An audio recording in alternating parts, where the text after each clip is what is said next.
चुके हैं। अब देखेंगे कि 1939 के आसपास में 40 के आसपास में पहुंच चुके हैं। तो यहाँ जो अभी हम मतलब शुरू कर रहे हैं द्वितीय विश्व युद्ध से लेकर आपको हम दिखाई देगा कि 1947 का भारत कैसा था, क्या चल रहा है। जस्ट हमने पीछे बताया कि 1935 के भारत शासन अधिनियम के द्वारा क्या हुआ कि 1937 में चुनाव हुआ। समझ आ रहा होगा, चुनाव हुआ तो बिहार में भी चुनाव हुआ था। चुनाव हुआ 107-8 पर कांग्रेस लड़ी।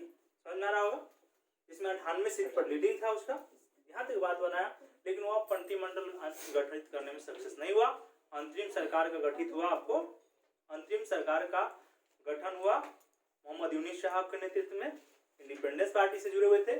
लेकिन फिर जब आश्वासन मिला तो उन्होंने इस्तीफा दिया और 20 जुलाई 1937 को क्या हुआ कि पुनः आपको दिखाई पड़ेगा कि श्री कृष्ण सिंह मंत्री बने, नेतृत्व में मंत्रिमंडल बना। मंत्रिमंडल जब बनता है, लेकिन मंत्रिमंडल गठित हुआ तो हुआ कि भाई राजनीतिक बंदियों को लेके कि जो बंद थे 12 जो राजनीतिक बंदी बंद थे, उनको आश्वासन देना था कि भाई हम छुड़ा लेंगे, लेकिन आश्वासन नहीं मिल रहा था वायसराय और राज्यपाल के द्वारा।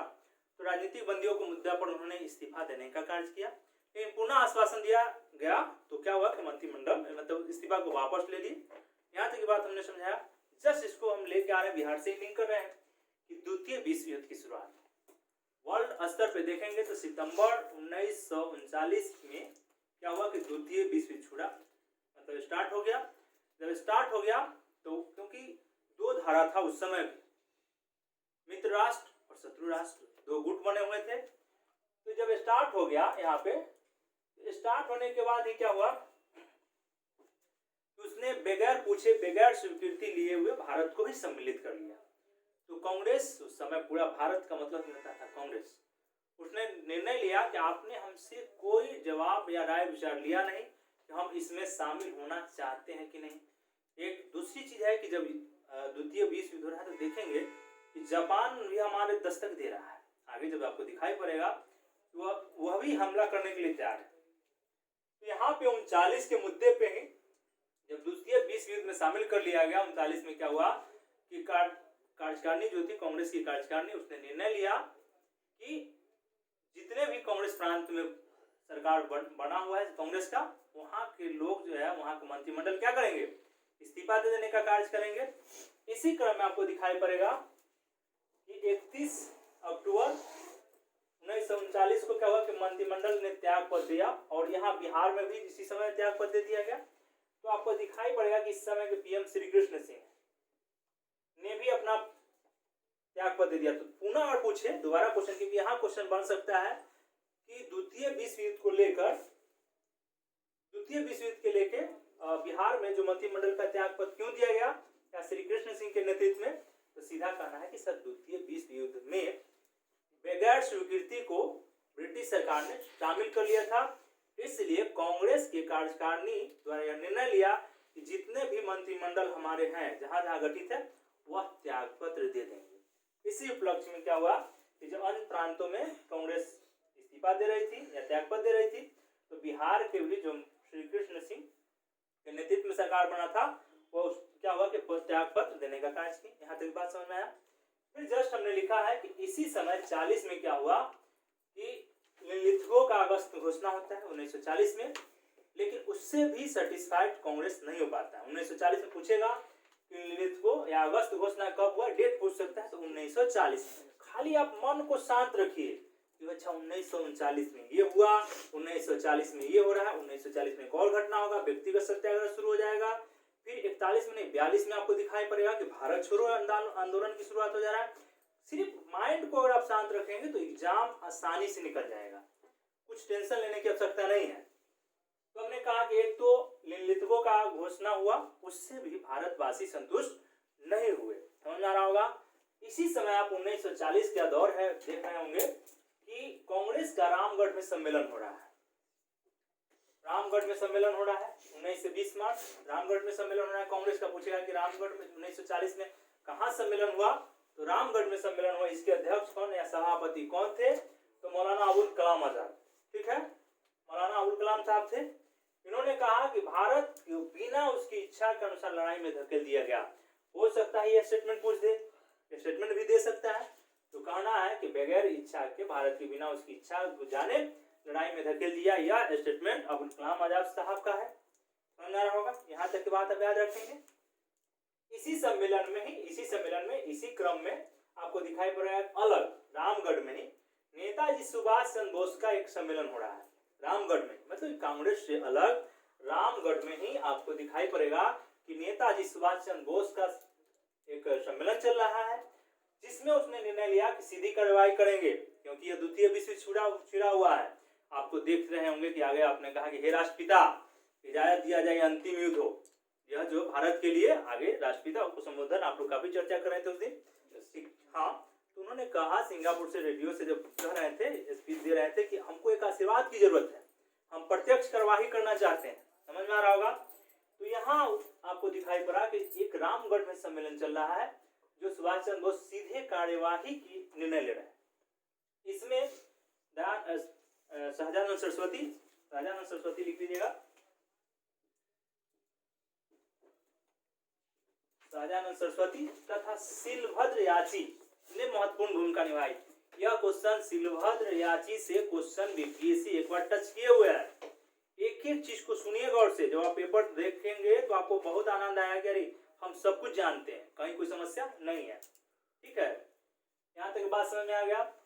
इसी समय आपको दिखाई पड़ेगा 1940 का दौर है, जो महात्मा गांधी आपको बंबई में की बैठक हो रहा था। गांधी ने निर्णय लिया कि हम व्यक्तिगत सत्याग्रह पहले शुरू करेंगे। व्यक्तिगत सत्याग्रह बंबई में कब? 1940 में। बिहार से प्रथम सत्याग्रही कौन? तो आपको दिखाई पड़ेगा श्री कृष्ण सिंह। प्रथम सत्याग्रही कौन? श्री कृष्ण सिंह, याद रखना है, श्री कृष्ण सिंह। आगे आपको दिखाई पड़ेगा अनुग्रह नारायण बाबू और गौरीशंकर सिंह। समझ में आ रहा होगा। पूछेगा कि बिहार के प्रथम सत्याग्रही व्यक्तिगत सत्याग्रह में कौन थे? तो श्री कृष्ण सिंह। समझ में आ रहा होगा, कोई दिक्कत नहीं है। यहाँ भारत पर देखेंगे तो जवाहरलाल नेहरू और दूसरे विनोबा भावे और जवाहरलाल नेहरू। हाँ, तो वही कह रहे हैं कि पहले विनोबा भावे और दूसरे जवाहरलाल नेहरू। कोई दिक्कत नहीं है, यहाँ तक की बात समझ में आ गया होगा। फिर हमने कहा कि इसी समय जस्ट 40 के बाद आपको 41 में देखेंगे कि 26 जनवरी 1941 को महादेवी केजरीवाल ने क्या किया कि दुमका के आयुक्त को एक वंदे मातरम के नाम से एक प्रतिवेदन देने का कार्य करती है और कहती है कि यह अंग्रेजों जो है ब्रिटिश अधिकारी को किसी भी तरीके से हिंदुस्तान की लड़ाई है, कहती है कि यह हिंदुस्तान की लड़ाई है। आप सबसे यह आग्रह है, विनती है कि इन अंग्रेजों को मदद ना करें। यहाँ तक बात समझ में आ गया। बीच में मैं कुछ डाटा इधर से एक फैक्चुअल डाटा आपको यहाँ लिखाया है छोटा सा, कि इसके इतर एक डाटा है, क्योंकि हम यहाँ से शुरू करेंगे गांधी का व्यक्तिगत सत्याग्रह। लेकिन थोड़ा सा कुछ डाटा आपको हमने छोड़ा यहाँ पे। 8 दिसंबर 1933 छात्र संघ की स्थापना। ठीक है, ये हो सकता है कि 1937 में पूछ देगा, ये डेट देखे कि 8 दिसंबर 1937 में छात्र संघ की स्थापना। इसके अध्यक्ष कौन है? तो नकीमा। बस यहाँ ध्यान रखना है, क्योंकि काम सुना हुआ रहेगा तो चीजें रिकॉल कर जाएगा। दूसरा हमने डाटा दिया कि 20 दिसंबर 1937 में अखिल भारतीय छात्र दिवस मनाया जा रहा था। इसका नेतृत्व कर रहे थे आपको रामवृक्ष बेनीपुरी। पूछ देगा कि 20 टाइम दे देगा, 20 दिसंबर 1937 को जो अखिल भारतीय छात्र दिवस मनाया जा रहा था, वह उसका नेतृत्व किसने किया? 4 नाम दे दिया जाएगा आपको, यहाँ से याद रखेंगे, रामवृक्ष बेनीपुरी साहब को। फिर हमने कहा कि 22 से 23 जनवरी 1938 यहाँ पे 1938 लिखा हुआ यूथ लीग। ये हमने छोटा सा एक डाटा इंफॉर्मेशन था, यहाँ पे हमने आपको दे दिया है। हेडिंग लगाइएगा बिहार में मुस्लिम लीग। बिहार में मुस्लिम लीग। हम लोग जब आगे बढ़ रहे थे तो हमने थोड़ा सा एरिया आपको बताया, बिहार में मुस्लिम लीग और बिहार में व्यक्तिगत सत्याग्रह। इसके बाद जस्ट हम छोड़े मतलब स्टार्ट करेंगे चैप्टर भारत छोड़ो आंदोलन। हमने कहा कि जिन्ना भी जुड़े हुए हैं बिहार से, कोई दिक्कत नहीं है। जिन्ना जब आते हैं तो इंडिपेंडेंस पार्टी जो है उसके साथ पहले मिलाने या मर्ज करने की कोशिश करते हैं, किसी तरीके से हमारा बात बन जाए। ठीक है, इंडिपेंडेंस मोहम्मद यूनुस जो थे उनसे तालमेल बैठाने की कोशिश करते हैं, लेकिन तालमेल नहीं हो पाता है। फिर क्या हुआ कि जनवरी 1938 में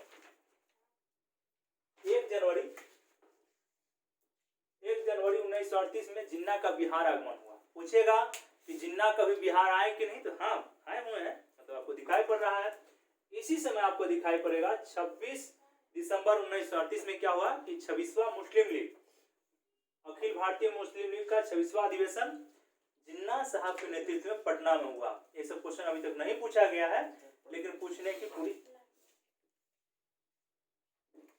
तो हम कह रहे हैं कि 26 दिसंबर 1938 को क्या हुआ कि जिन्ना साहब ने क्या किया कि यहाँ पटना का आगमन होता है, और इसी क्रम में आपको दिखाई पड़ेगा कि अखिल भारतीय मुस्लिम लीग का 26वां अधिवेशन शुरू हुआ।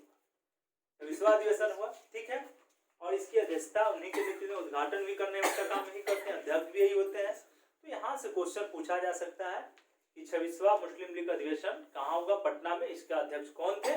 तो आपको सीधा याद रखना चाहिए कि जिन्ना को बहुत आसानी से याद कर गए होंगे, मुझे उम्मीद है, क्योंकि अलग तरह का न्यूज है आपके पास। क्या कोई दिक्कत नहीं है। फिर क्या हुआ कि 5 फरवरी 1939 को मुस्लिम लीग दिवस, ये टाइम पूछ सकता है कि मुस्लिम लीग दिवस कब मनाया गया, तो 5 फरवरी 1939 मुस्लिम लीग दिवस। फिर आप कहेंगे कि 9 फरवरी, देखिए 9 फरवरी 1939 फिलिस्तीन दिवस, 2 दिवस था, हमने आपको डाटा लिखा दिया, इसको ज्यादा जानने की जरूरत नहीं है, फैक्चुअल स्रोत है इसलिए। फिर हमने कहा कि बिहार में सत्याग्रह, तो बिहार में सत्याग्रह की दिखाई पड़ेगा कि गांधी द्वारा, हमने कहा कि मुंबई में गांधी ने निर्णय ले लिया था कि हम क्या करेंगे कि सत्याग्रह शुरू करेंगे, व्यक्तिगत सत्याग्रह शुरू करेंगे। यहाँ पे आपको दिखाई पड़ेगा कि बिहार में 26 नवंबर 1940 को व्यक्तिगत सत्याग्रह की शुरुआत। एक लाइन अगर पूछते, सॉरी 28 नवंबर 1940 को, 28 नवंबर 1940 को क्या हुआ कि बिहार में व्यक्तिगत सत्याग्रह की शुरुआत, पहला पूछा जा सकता है। फिर दूसरा कि बिहार से प्रथम सत्याग्रही कौन थे, तो आपको बताना है कि श्री कृष्ण सिंह थे। फिर पूछेगा कि पहला सत्याग्रही श्री कृष्ण सिंह, द्वितीय या दूसरा सत्याग्रही कौन थे, तो अनुग्रह नारायण सिंह। तीसरा जो 4 दिसंबर गया से थे, वो तीसरा सत्याग्रही गौरीशंकर सिंह, गया से कहां से थे, गया से थे। तो यहाँ तक की बात जो आपको एग्जाम बेस्ड है, हमने बताया। अब हेडिंग लगाइए भारत छोड़ो आंदोलन।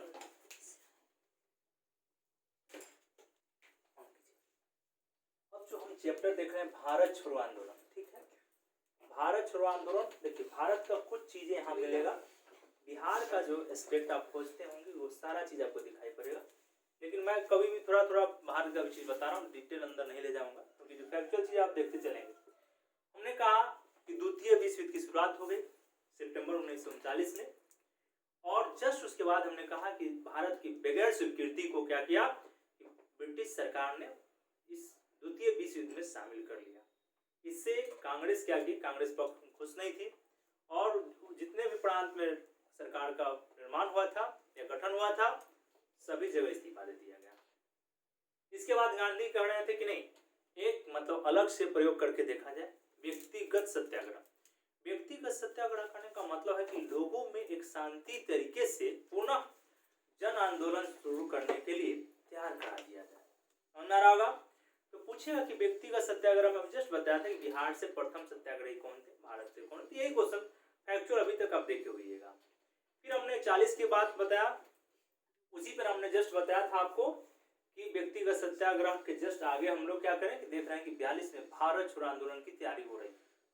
तो आपके मन में आया कि भारत छोड़ो आंदोलन का कॉज क्या था, तो कॉज क्या था, तो पूरा हम कथा कहानी तो नहीं बताएंगे, बस 2 पॉइंट बात करेंगे। लिखा कि जापान का भारत पर हमला कब है, करने की संभावना था।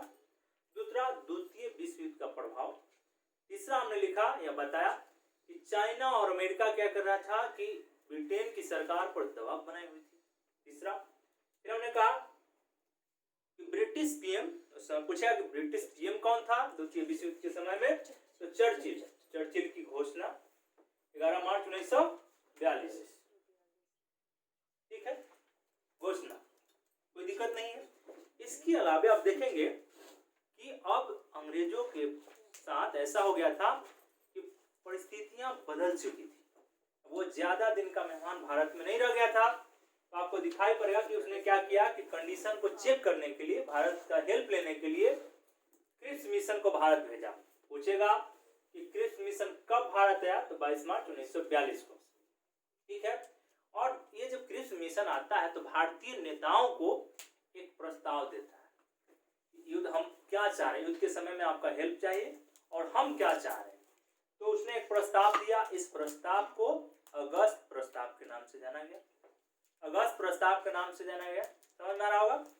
लेकिन इस अगस्त प्रस्ताव को भारत के जो हमारे उस समय राष्ट्रीय लीडर थे उन्होंने एक्सेप्ट नहीं किया। अगस्त प्रस्ताव को एक्सेप्ट न करने का कारण क्या था कि औपनिवेशिक जो था, स्वराज का बात कर रहे हैं, स्वतंत्रता की बात नहीं कर रहे अभी तक, क्लियर कट। दूसरा, प्रांत भारत से बाहर रह सकता है, जो प्रांत स्वतंत्र रह सकता है उस पर किसी का नियंत्रण नहीं हो सकता है। देशी रियासतें संघ से बाहर रह सकते हैं। जो कहा था कि संघ बनेगा, राज्यों का एक संघ बनाने की जो बात हो रही थी उसमें कहा कि देशी रियासत स्वतंत्र है। तो सोचिए कि जब स्वतंत्र होते 565 के आसपास में 600 देशी रियासत है, समझ में आ रहा होगा। इसलिए बिस्मार्क उनको कहा जाता है, समझ ही रहे होंगे, भारत का बिस्मार्क सरदार वल्लभ भाई पटेल। इससे काफी क्वेश्चन हमसे इंटरव्यू में पूछा गया था प्रॉपर स्टैच्यू ऑफ यूनिटी को लेके, समझ में आ रहा होगा। तो देशी रियासतें के संघ से बाहर रह सकते हैं। पाकिस्तान मांग को प्रोत्साहित किया जा रहा था अगस्त प्रस्ताव। जब इतने सारे मुद्दे होंगे तो निश्चित है कि गांधी पूरे देश के जो नेता है, साथ में गांधी तो है ही, वह कभी भी एक्सेप्ट करने के लिए तैयार नहीं होंगे। इसलिए भारत के नेताओं ने क्या किया कि अगस्त प्रस्ताव को ठुकरा दिया। बस सीधा सुनते चलिए, जैसे मैं बता रहा हूं आप सुनिए। अच्छा, स्टेप 1 ये हो रहा है, स्टेप 2 3 चल रहा है, ठीक है। ठुकरा दिया। जब ठुकरा दिया तो 11 अप्रैल 42 को क्या हुआ कि क्रिप्स ने अपना प्रस्ताव वापस ले लिया। यहां तक बात समझ में आ रहा होगा।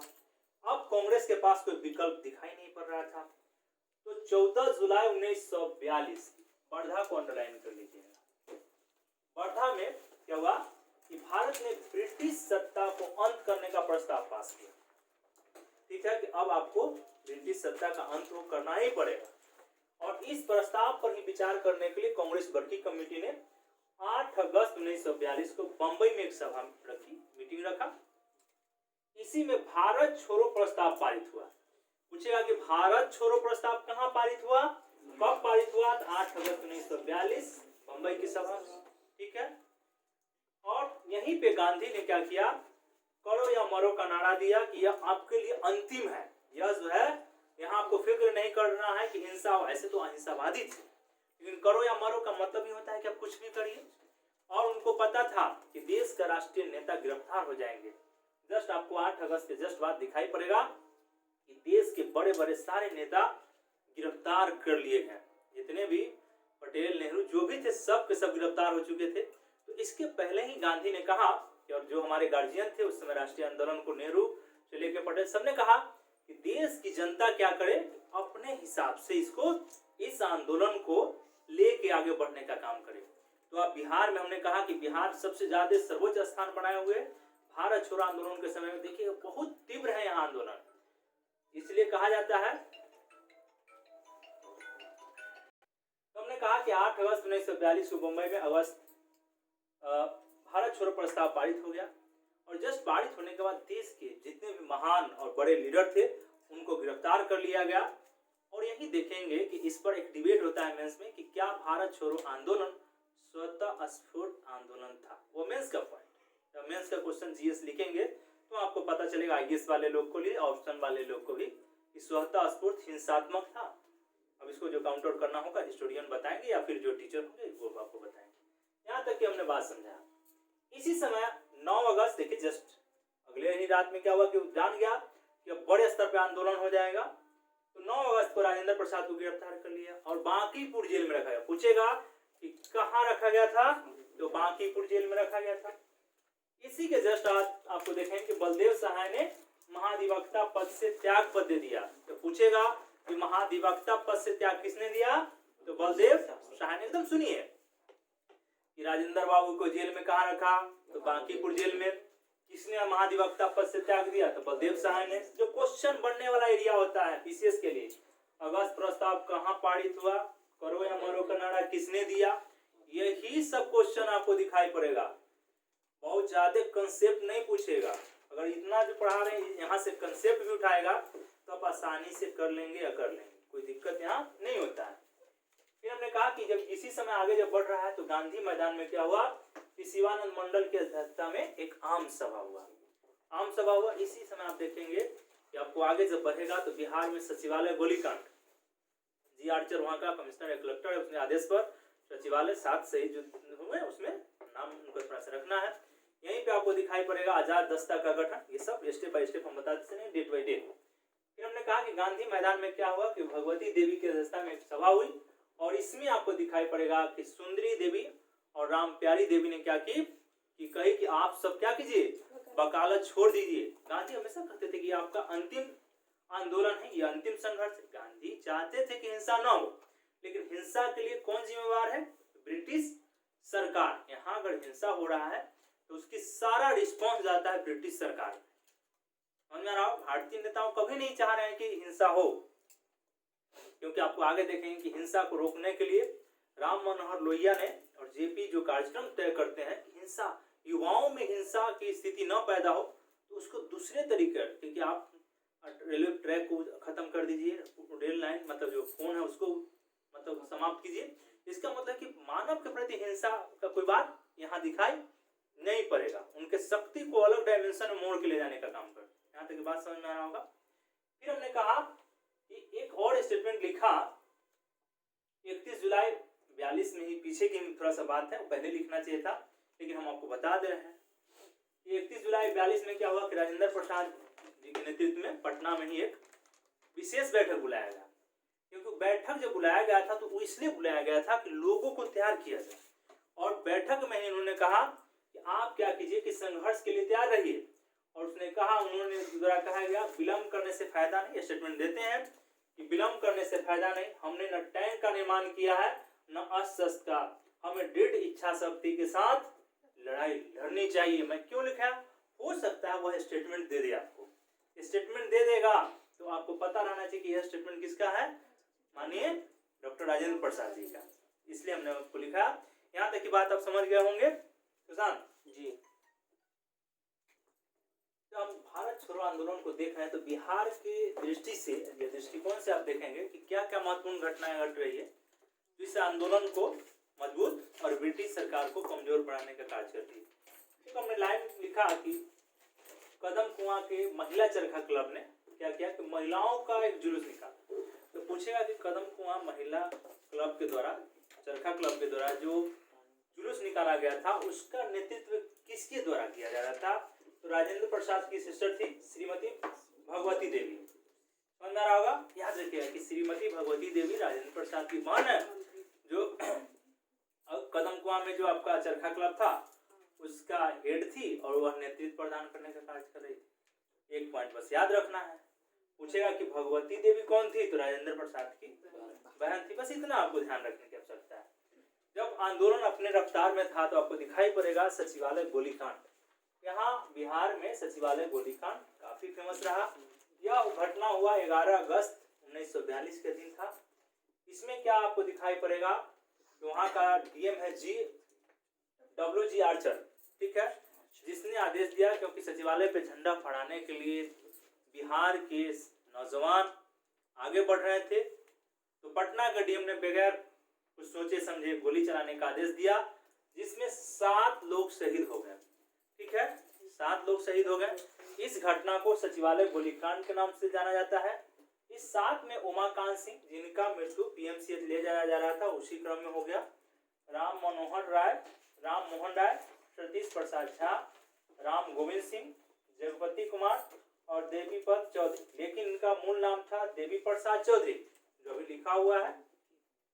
ये 7 विद्यार्थी थे, 7 के साथ अलग अलग स्कूल से जुड़े हुए थे। समझ में आ रहा होगा, जिन्होंने 7 शहीद होने का काम किया।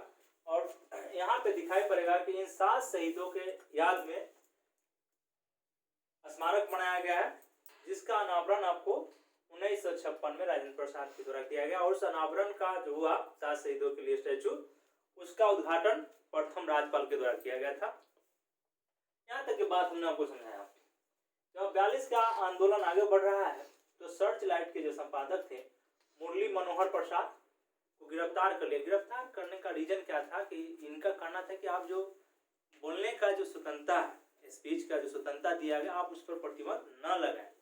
समझ में आ रहा होगा। उस पर प्रतिबंध लगाने की बात नहीं हो, क्योंकि समाचार पत्र पत्रिकाएं जो भी निकल रही है, न्यूज़पेपर निकल रहा है, उस पर ब्रिटिश सरकार क्या कर रही है, प्रतिबंध लगाने का कार्य कर रही है। क्योंकि इससे क्या होगा कि संदेश कम फैलेगा और क्या करेंगे कि हम इसको रोक लेंगे अपने माध्यम से।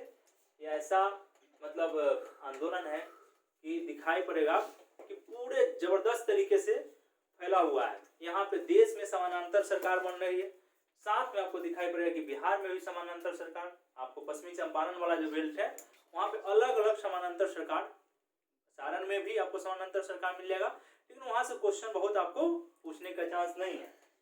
फिर हमने कहा कि जगत नारायण लाल के नेतृत्व में पटना में एक आम सभा हुआ, ठीक है, और आम सभा में कुछ प्रस्ताव पारित किया गया, जिसमें था कि सरकारी संस्थाओं पर अधिकार कर लीजिए, संचार साधनों को बंद कर देना है और सरकारी अभिलेखों को जलाना, अभिलेखा भवन को जो किताब रखा गया है या समाचार पत्र है या सूचना का साधन है, उसको जलाने का निर्णय लिया। फिर आपको सारण जिला में आपको देखेंगे कि जगतलाल चौधरी ने क्या किया कि थाना जलाने के लिए प्रोत्साहित किया। यहाँ तक हमने बात समझाया।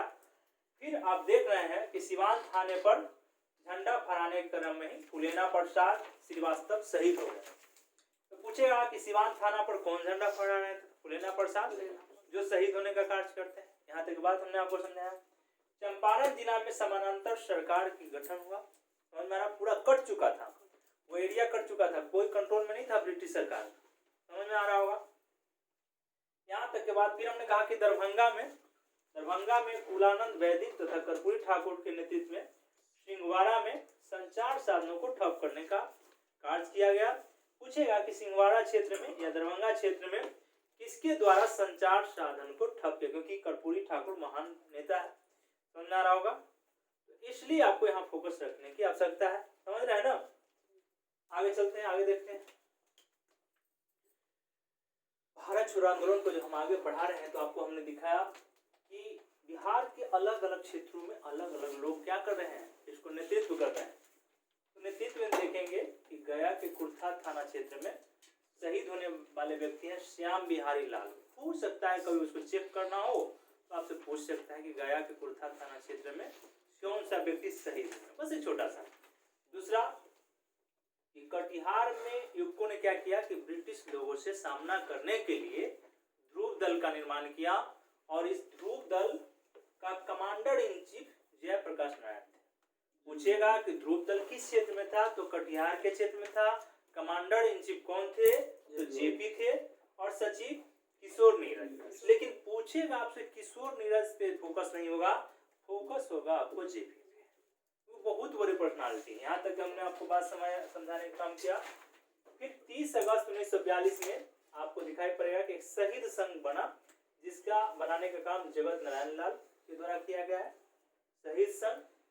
आप एक और चीज देखेंगे कि मोकामा का मालपुर गांव है, मोकामा का मालपुर गांव में देखेंगे, मोकामा के मालपुर गांव में जब जाएंगे तो वहां के जो किसान वर्ग है, ग्रामीण लोग है, उसने क्या किया कि 2 माह तक अपना ग्राम शासन चलाया। इसका मतलब हुआ कि वहां सरकार का कोई कंट्रोल नहीं रह गया। यहाँ तक बात समझ में आ रहा होगा। ठीक इसी प्रकार हाजीपुर के महनार थाना में क्या होगा, जनता का शासन। ये सब छोटा सा लोकेशन माइंड में डालना, बहुत फोकस नहीं रखना है आपको।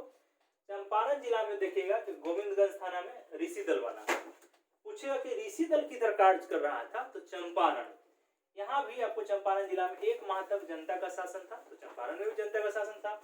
ऋषि दल के प्रमुख थे श्री रामाश्रय दुबे। बस सिर्फ इनको याद रखिएगा कि अगर पूछना होगा कि ऋषि दल का प्रमुख कौन थे, तो श्री रामाश्रय दुबे किस क्षेत्र में था, तो चंपारण क्षेत्र में था। यहाँ तक बात आपको। ऐसे डाक व्यवस्था संभाल रहे थे श्री नरसिंह दुबे और प्रचार विभाग श्री पारसनाथ वर्मा। यहाँ तक है। फिर हमने कहा कि 8 नवंबर 1942 में क्या हुआ, जेपी इस समय गिरफ्तार थे, जयप्रकाश नारायण। उन लोगों के साथ अब हजारीबाग जेल में रखा गया था। तो पूछेगा कि 42 के आंदोलन के समय में जेपी को गिरफ्तार कर कहाँ रखा गया था, हजारीबाग जेल में थे, ठीक है। यहाँ से जेपी, सूरज नारायण सिंह, सालीग्राम इत्यादि नेता जो है फरार हो गए। फरार हुए तो 2 धारा यहाँ बटा था, वुमेन्स का एरिया हो जाता है, 2 भाग में बट के आगे बढ़ने का कार्य करते हैं। एक धारा गया के क्षेत्र में रुकते हैं और दूसरे मुजफ्फरपुर होते हुए नेपाल की तरफ निकल रहे हैं। तो आगे आप देखेंगे कि जेपी नेपाल तरफ पहुंच चुके हैं। उन्होंने क्या किया कि युवकों को गोरिल्ला युद्ध में प्रशिक्षित देने के लिए या प्रशिक्षण देने के लिए नेपाल में क्या हुआ, आजाद दस्ता का गठन हुआ। तो पूछेगा कि यहाँ जो क्वेश्चन पूछता है, आजाद दस्ता का गठन किसने किया? जयप्रकाश नारायण। कहाँ हुआ पूछे, भारत या नेपाल? तो नेपाल में। बात समझ में आ रहा होगा, कोई दिक्कत नहीं है। अब देखते हैं आजाद दस्ता। आइए हम लोग आजाद दस्ता को देख रहे थे। हमने कहा कि जयप्रकाश नारायण ने क्या किया कि नेपाल में समझ रहे होंगे युवाओं को प्रशिक्षण देने के लिए क्या किया कि आजाद दस्ता का गठन किया। तो प्रश्न कैसे पूछेंगे पहले ये देखिए, कथा कहानी सुनने से अच्छा है कि सुनिए। आजाद दस्ता का पहला गठन किसने किया? जेपी ने किया। कब हो रहा है? तो 43 में हो रहा है। समझ में आ रहा होगा। इसका अखिल भारतीय केंद्र कहाँ था? तो बस गौर से सुनिएगा, इसका अखिल भारतीय केंद्र नेपाल में था। नेपाल में जेपी के साथ साथ कौन थे? तो श्याम नंदन सिंह और राम मनोहर लोहिया थे, उपस्थित थे। दोनों श्याम नंदन सिंह और राम मनोहर लोहिया वहां उपस्थित थे। और राम मनोहर लोहिया साहब को रेडियो तथा प्रचार विभाग का अध्यक्ष बनाया था। पूछेगा, यहाँ क्वेश्चन पढ़ने का स्ट्रेंथ है, समझ आ रहा होगा। और एक चीज और कि राम मनोहर लोहिया ने क्या किया, क्रांति की तैयारी करो नामक लेख लिखने का कार्य किया। पूछेगा कि क्रांति की तैयारी करो नामक लेख किसके द्वारा लिखा गया? तो राम मनोहर लोहिया के द्वारा। समझ में आ रहा होगा। भारत स्तर पर देखते हुएगा तो क्या होगा कि उषा मेहता क्या कर रही थी? रेडियो से प्रचार करने का कार्य कर रही थी। उषा मेहता कहीं अगर लिंक करना होगा तो कहीं लिख लीजिएगा, क्योंकि भारत का एरिया हम प्रॉपर बिहार पढ़ा है, जो जरूरियात का चीज होगा हम आपको वही बताएंगे। फिर हमने कहा कि बिहार के लिए आजाद दस्ता का परिषद, आजाद परिषद का गठन किया गया था। और इस गठन या संगठन का संयोजक बनाया गया था सूरज नारायण सिंह को। तो पूछेगा कि बिहार के लिए अगर पूछने का इच्छा होगा आयोग को, तो कहे कि बिहार में जो आजाद दस्ता बना उसके लिए संयोजक कौन बनाए गए थे? तो आपको याद रखना चाहिए सूरज नारायण सिंह को। ठीक है, यहाँ तक की बात आप आसानी से समझ गए होइएगा कि सूरज नारायण सिंह को। समझते चलिए कि क्वेश्चन कहाँ हो सकता है, किन किन लाइन को हमें माइंड में रखना है। फिर हमने कहा कि 1943 में क्या हुआ कि नेपाल की रासविलास जंगल, यह पूछता है क्वेश्चन कि रासविलास जंगल कहाँ है? तो कहिएगा कि नेपाल में है। यहाँ क्या किया गया था? 25 युवाओं को क्या किया गया कि रिवॉल्वर चलाने का प्रशिक्षण दिया गया था। और इसके निर्देशक थे सरदार नित्यानंद सिंह। इसको अंडरलाइन कर लीजिएगा, सरदार नित्यानंद सिंह को। ठीक है, यहाँ तक की बात हमने समझाया। अब आजाद दस्ता काम कैसे कर रही थी? तो 3 तरीके से। तरीका नंबर 1, यातायात साधनों का तोड़फोड़। वो आपसे पूछ सकता है यहाँ पे कि आजाद दस्ता को क्या जो कार्य करने का तरीका था इसमें निम्नलिखित है। यातायात साधनों का तोड़फोड़ पहला, औद्योगिक साधनों का तोड़फोड़ दूसरा, अग्निकांड। क्योंकि यह अगर फैक्चुअल पूछेगा तो इसी 3 पॉइंट से आपको निकाल लेगा। अगर तीनों पॉइंट आपको पता है तो आप ये ऑप्शन पे जाएंगे। यहाँ तक बात समझ गए होंगे। फिर हमने कहा कि भागलपुर में क्या हुआ कि सियाराम सिंह के नेतृत्व में, या जेपी के प्रेरणा कौन होंगे?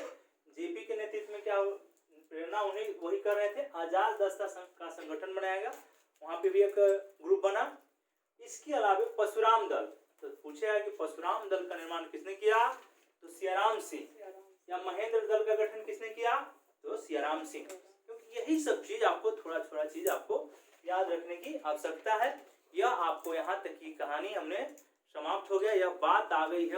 अभी इसी समय क्या हुआ कि जेपी गिरफ्तार हो जाएंगे, गिरफ्तार करके वह कोलकाता ले जाएंगे। लंबा कहानी यहाँ से शुरू हो जाएगा। लेकिन अभी एग्जाम के व्यू से जितना जरूरी था वहाँ हमने आपको बताने का कार्य किया। क्योंकि जब गिरफ्तार होंगे तो फिर कोशिश करेंगे सुभाष चंद्र बोस से कंसल्ट करने के लिए, बाहर निकलने के लिए, तो एक लंबा प्रक्रिया शुरू होता है। लेकिन आपको जो एग्जाम पास कराना है वो मेंस का प्रियोरिटी हो जाता है।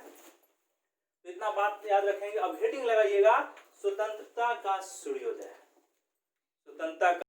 आइए हम अब जो अगला बिहार से रिलेटेड जो हमने चैप्टर शुरू किया, स्वतंत्रता का सूर्योदय। ठीक है, यानी कि हम आजाद होने की स्थिति में हैं। लेकिन यहाँ से बहुत सारे प्रश्न आपको दिखाई पड़ेंगे। तो हमने पहला जो आपको दिखाई पड़ा लिखा कि जुलाई 1945 में क्या हुआ कि ब्रिटेन में चुनाव हुआ। और इस चुनाव में मजदूर दल का विजय मिला। और मजदूर दल के सही नेता थे एटली। पूछेगा कि जिस समय आजादी दिया जा रहा था उस समय वहां का प्रधानमंत्री कौन था? एटली। उस जैसे पूछता है कि भारत छोड़ो आंदोलन शुरू किया, उस समय प्रधानमंत्री कौन था? तो चर्चिल। समझा? देखिए एकदम माइंड को स्थिर रखिएगा, सारा डाटा आपको जा रहा है, बस आपको सुनने की आवश्यकता है कि सर क्या कह रहे हैं, कि भारत के अलावा बाहर का चीज है। तो कहेगा आपसे कि जब देश आजाद हुआ उस समय, आसान सा क्वेश्चन पूछेगा, आप चर्चिल भी होगा, इटली भी होगा, और नाम दिया हुआ होगा, आप थोड़ा सा जल्दीबाजी करेंगे दिक्कत हो जाएगा। तो हमने कहा कि जुलाई 1945 में क्या हुआ कि ब्रिटेन में चुनाव हुआ और मजदूर दल को विजय मिला।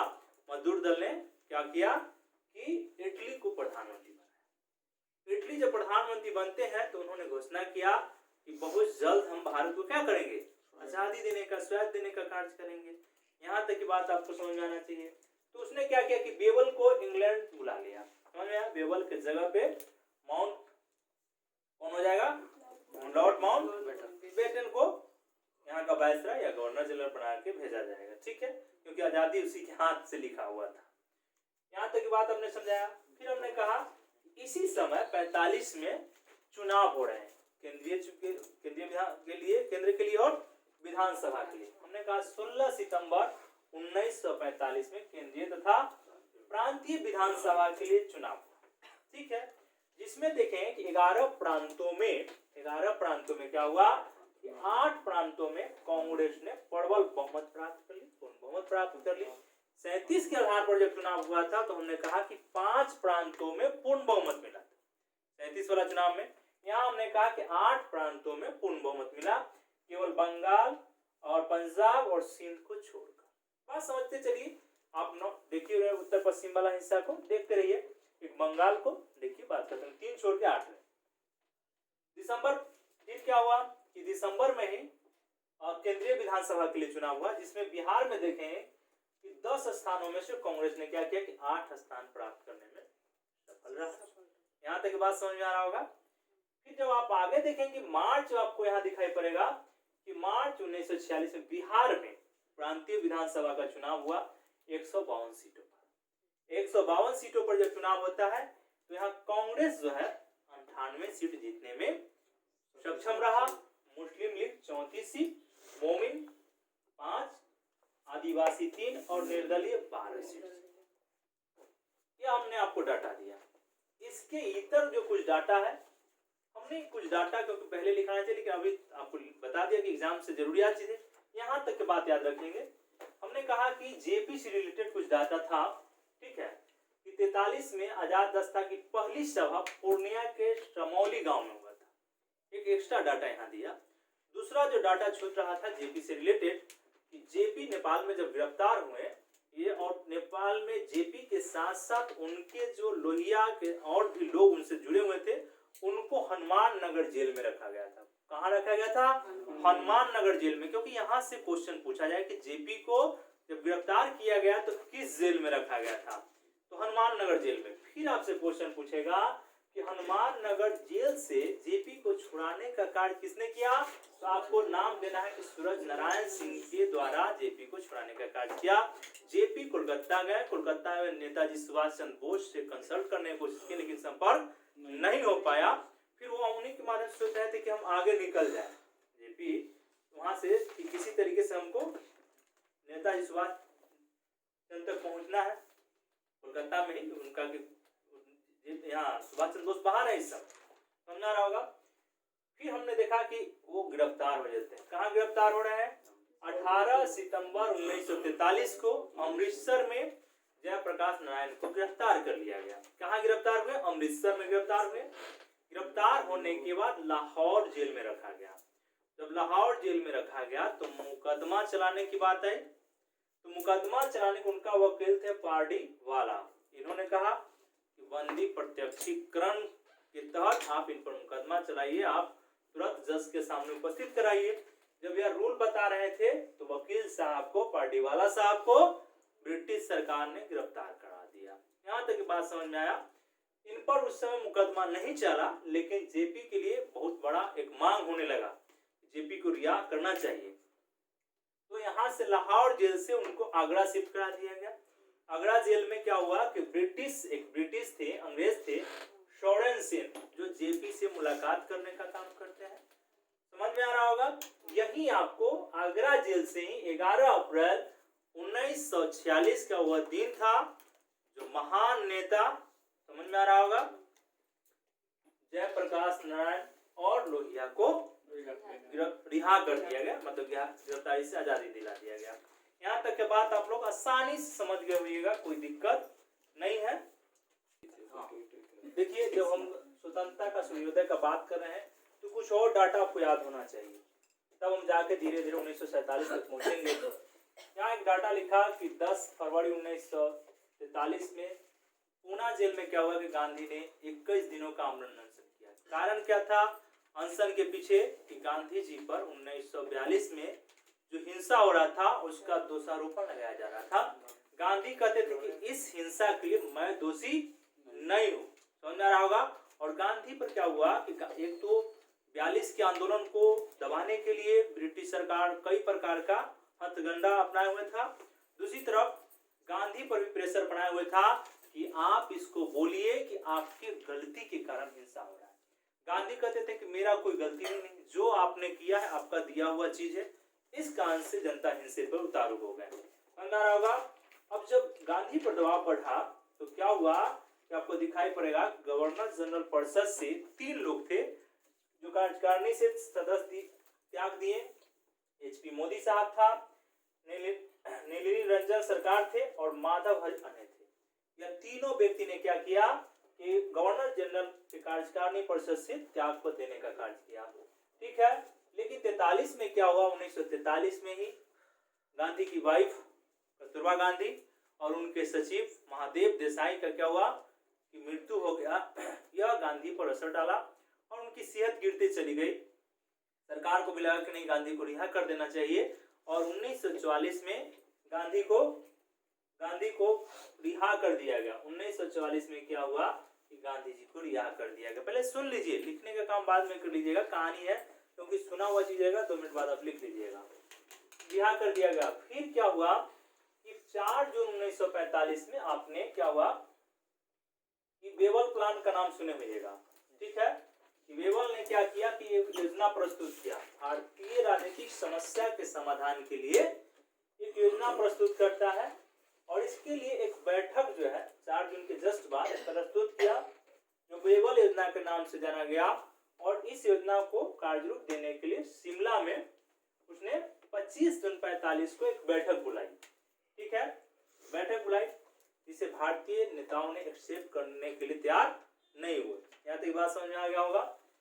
फिर आपको दिखाई पड़ेगा कि आगे जो चुनाव की प्रक्रिया हुई, ठीक है, जब चुनाव हुआ 2 अप्रैल 1946 में श्री कृष्ण सिंह के नेतृत्व में सरकार का गठन हो रहा है। तो इसमें जब गठन हुआ तो श्री कृष्ण सिंह प्रधानमंत्री बने और बहुत सारे मंत्री यहाँ से थे, अन्य भी थे। वहां पर सिर्फ पूछेगा इस समय सरकार का गठन हुआ तो प्रधानमंत्री किसे बनाएगा, श्री कृष्ण सिंह। इसी बीच में जब आप आगे देखेंगे, मतलब थोड़ा सा आगे पीछे डाटा हुआ है कि 46 का समय है, 24 मार्च 1946। 24 मार्च 1946 का जो दिन था उस समय क्रिप्स मिशन लास्ट में मैचिंग के लिए आपको दे देगा, ठीक है। तो लास्ट में इसको रखिएगा क्रिप्स मिशन, क्योंकि लास्ट में आ रहा है, समझ आया है ना। तो क्रिप्स मिशन का भारत आगमन हुआ जिसके सदस्य थे पैट्रिक लॉरेंस, स्टोफर्ड क्रिप्स और एवी अलेक्जेंडर। ये 3 लोग थे। यहाँ से नाम पूछ देगा, यहाँ से डेट पूछ देगा, या लास्ट में आया 46 में आया, ये सारा क्वेश्चन आपसे पूछ देगा। जो फैक्चुअल चीज है आप देखेंगे, क्वेश्चन को देखे हुईएगा, यहाँ से क्वेश्चन दिखेगा। इसमें निर्णय लिया गया एक संघ राज्य बनाया जाएगा, भारत में एक संघ राज्य बनाया जाएगा, ठीक है। और दूसरा चीज की एक संविधान सभा का गठन कर दिया जाएगा। देखिए कैसे पॉलिटी आपको जुड़ते चला जाएगा। एक संविधान सभा का गठन किया जाएगा। यहाँ तक की बात हमने आपको समझाया, ठीक है। फिर हुआ कि अब संविधान सभा बनाना है तो एक अंतरिम सरकार बनाया जाए। तो अंतरिम सरकार का गठन करने से पहले हमने देखा कि 2 सितंबर 1946 को अंतरिम सरकार का गठन होगा, 2 सितंबर 1946। उसके पहले आप दिखाई पड़ेगा कि जैसे ही क्रिप्स मिशन का भारत आगमन हुआ, जो प्रपोजल और एजेंडा दिया, मुस्लिम लीग को लगा कि इसमें अलग पाकिस्तान बनाने की बात नहीं कही गई है और हम जो चाह रहे हैं कि एक अलग देश ही हो जाए जहां पे हम शासन कर सकते हैं। उसने क्या किया कि मुस्लिम लीग ने कि कैबिनेट मिशन को अस्वीकार कर दिया। समझ आया? 29 जुलाई 46 को कैबिनेट मिशन को स्वीकार कर दिया। और अगला स्टेप, ये डेट बहुत घातक रहा, 16 अगस्त 1946 को मुस्लिम लीग के द्वारा सीधी कार्रवाई दिवस मनाया। और आप देखेंगे कि इस दिन भारत में बंगाल के हिस्से पे काफी मतलब हिंसा हुआ, काफी क्रूर हिंसा। आप आश्चर्य भी कर सकते हैं। आप इसी समय आगे जब देखेंगे कि वन मैन आर्मी का जो आप चर्चा कर रहे थे, कि गांधी अकेला व्यक्ति था कि इस हिंसा को बंगाल के हिस्सा में रोकने का काम कर रहे थे कि यह मेरे लाशों पे हो कहीं, ये सब चीज हम देख, क्योंकि चाह नहीं रहे थे कि हिंसा हो, लेकिन परिस्थितियां ऐसी हो गई और ब्रिटिश सरकार तो चाह ही रही थी। उसी का तो किया हुआ कर्मात है कि आज पाकिस्तान या बांग्लादेश जो भी देख रहे हैं, समझ में आ रहा, उसी का दिया हुआ वरदान है। और दूसरा चीज है कि हमारे गार्जियन से भी कुछ गलतियां हुई है। जब आंदोलन को पढ़ेंगे तो कई जगह मिस्टेक हुआ है, कुछ गलतियां हुआ, जिसका से अलग राष्ट्र का निर्माण हुआ। तो यहाँ सीधी कार्यवाही जब हुई तो यहाँ विवश हिंसा फैला हुआ था। गांधी रोकने के लिए पूरा प्रयासरत थे। इसीलिए गांधी को लॉर्ड माउंटबेटन ने कहा वन मैन आर्मी। गांधी एक वन मैन आर्मी है जो भारत को बचाने के लिए जो हालत जल रहा है उसको बचाने के लिए कोशिश कर रहे हैं। यहाँ तक कि हमने बात बताया। तो अंतरिम सरकार 2 सितंबर 1900 बगैर मुस्लिम लीग के सहयोग से गठित होता है। समझ में आ रहा होगा। इसमें आप देखेंगे इसका जो प्रधानमंत्री बनाया गया वो अंतरिम सरकार हेड जवाहरलाल नेहरू थे। और इसमें राजेंद्र प्रसाद, शरद चंद्र बोस, जगजीवन राम, श्री राजगोपालाचारी, अशरफ अली, जान मथाई, सरदार बलदेव सिंह जो रक्षा मिला था, समझ में आ रहा होगा। राजेंद्र बाबू को कृषि मिला हुआ था। यह पॉलिटी वाला एरिया मैं आपको बता दे रहा हूँ, समझ में आ रहा होगा। सैयद अली जहीर और CH भावा शामिल हुए। लेकिन बेबल ने क्या किया कि बात कंटिन्यू मुस्लिम लीग से जारी रखा और उसने एग्री करा लिया कि आप अंतरिम सरकार में गठित हो जाइए। तो मुस्लिम लीग के 5 मेंबर इसमें शामिल हो जाते हैं, जिसमें हमने एक नाम लिखा है लियाकत अली का। समझ में आ रहा होगा, क्योंकि और भी नाम है, चुंद्रीकर है, आपको अब्दुल खाजई निस्तर हो गए, गजफर अली हो गए, ये सारा नाम उसमें। लेकिन इसलिए लिखा है यहाँ पे लियाकत अली का कि यह वित्त मंत्रालय इन्हीं को दिया गया था, वित्त मंत्रालय प्राप्त था। यहाँ तक बात समझ में आ रहा होगा, कोई दिक्कत नहीं है, बात समझ आए होंगे। जब स्वतंत्रता का सर्वोदय हम देखना चाहते हैं तो कुछ और डाटा आपको देखना पड़ेगा। हमने कहा कि जुलाई 1946 में संविधान सभा के लिए कांग्रेस ने क्या किया कि बिहार से चुनाव किया गया।